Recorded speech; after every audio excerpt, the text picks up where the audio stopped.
Hey everyone, welcome to my beeswax wrap tutorial. I've had heaps of requests for this, so I hope this can be of some use, and any questions just ask. If I leave something out or it doesn't make sense, no problem.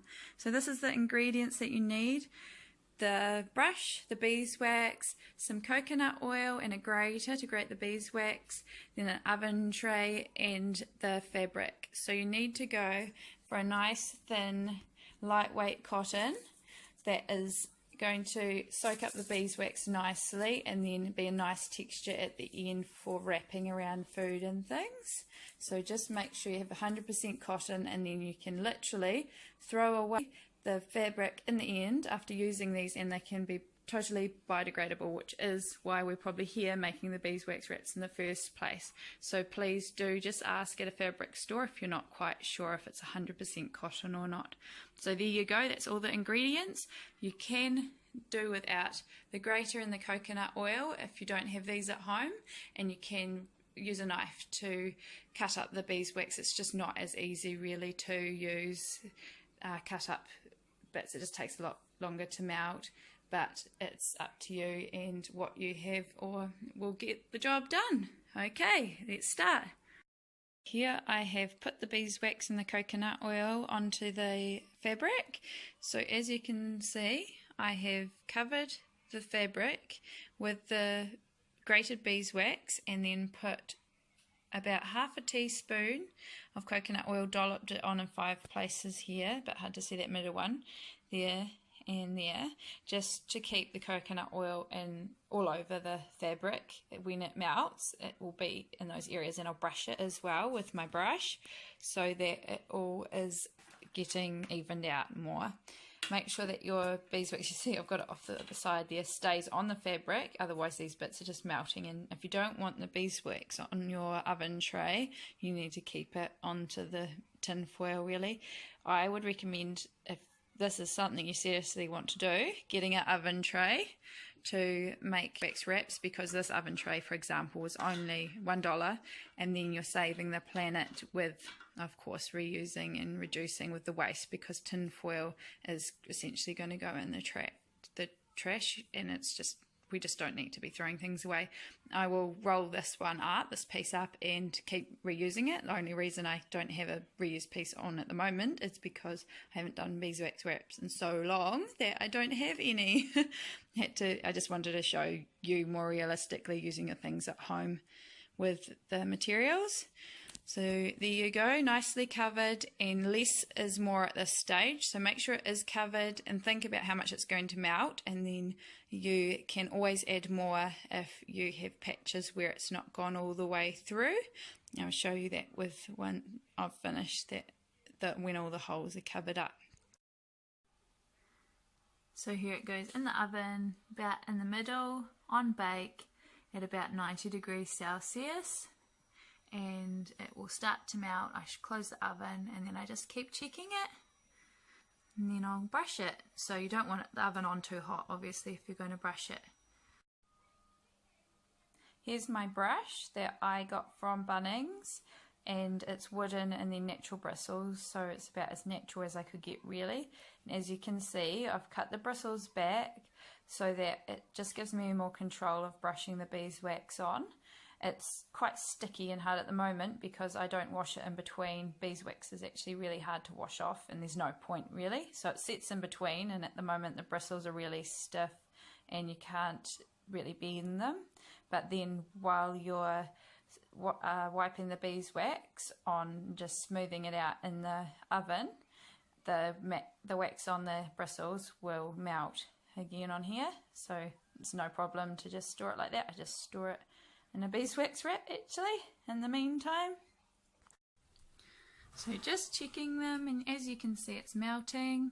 All the coconut oil melted first because it's nice and soft, I guess, and then we wait for all those bits to melt in as well, and it's covering it nicely. I actually might have used too much wax by the looks of things. It's looking quite soggy, but I can show you how to fix that anyway if it doesn't work. So I'll give that a few more minutes and then use the brush. The beeswax is almost all melted, so I'm putting my brush in to start melting that and softening that up too. So now I'm just seeing if the brush has softened up, and it has, so I can brush the wax on now, give it even texture. Bring the tray half out, and then I start to brush it across like this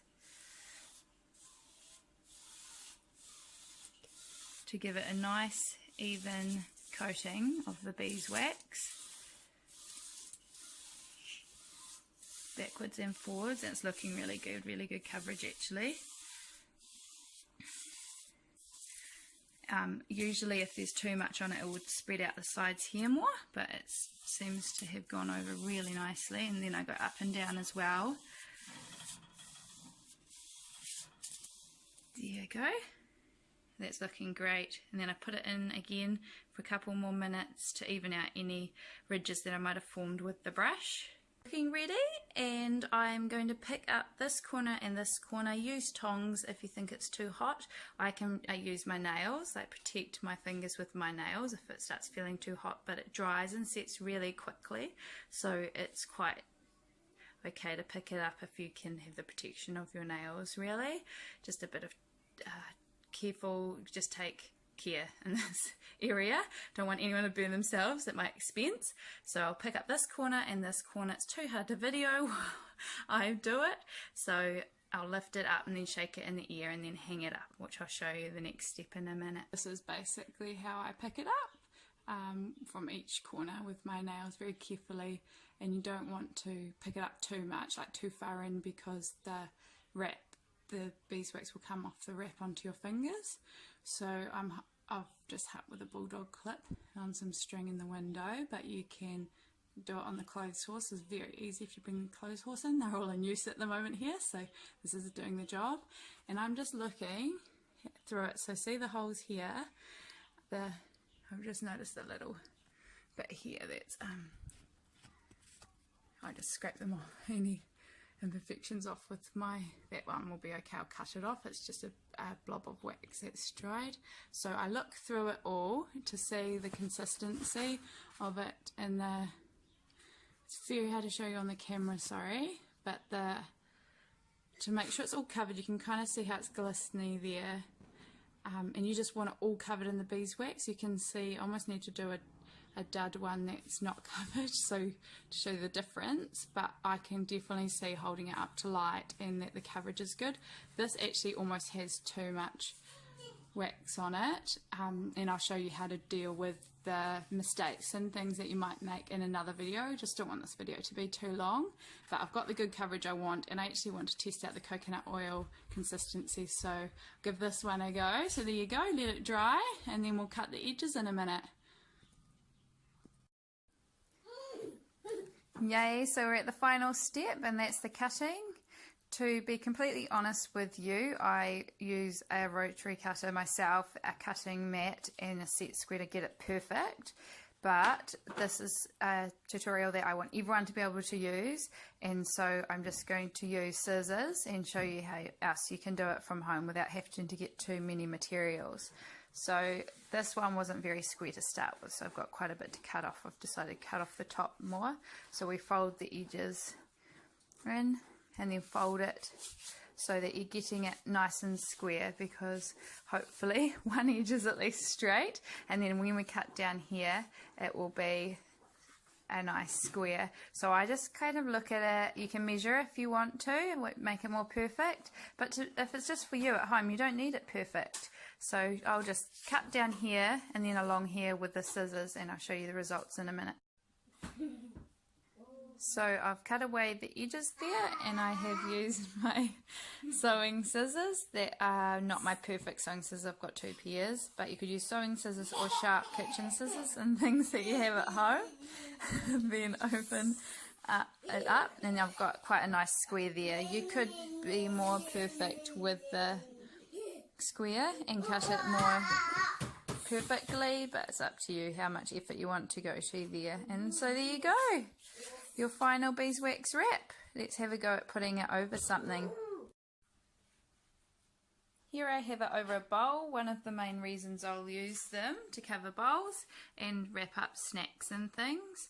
So as you can see, I've used my the heat of my fingertips to mold it around the edge of the bowl, and it's done really great job. I don't fold it too much more than necessary because then you'll put creases in your wrap, but that is, it depends on how much you want to cover it, but that is fine, I would say, just for covering bits and bobs in the fridge like leftovers. And then we'll try a snack wrap. Here I've wrapped up some crackers. It could be carrot sticks, a sandwich, anything you like. A bit hard to show you when I've only got one hand again, sorry. So I've wrapped it all up and then I'll show you how it is staying there. So these bits I've pressed, use my, just quickly and easily to hold together.